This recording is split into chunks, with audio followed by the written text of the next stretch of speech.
Today, we're diving into WhatsApp's new View Once feature, specifically for voice messages.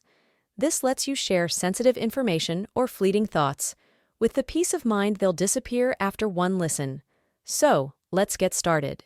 Open WhatsApp and head to the chat you want to send a View Once voice message to.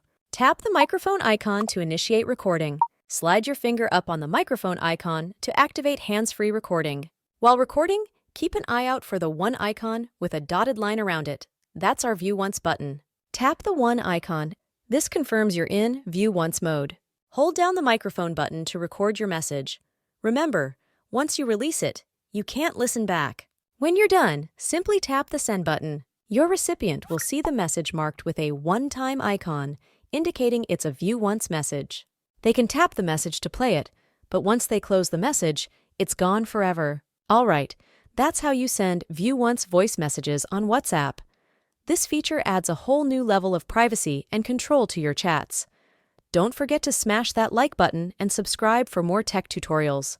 Until next time, stay safe and stay connected.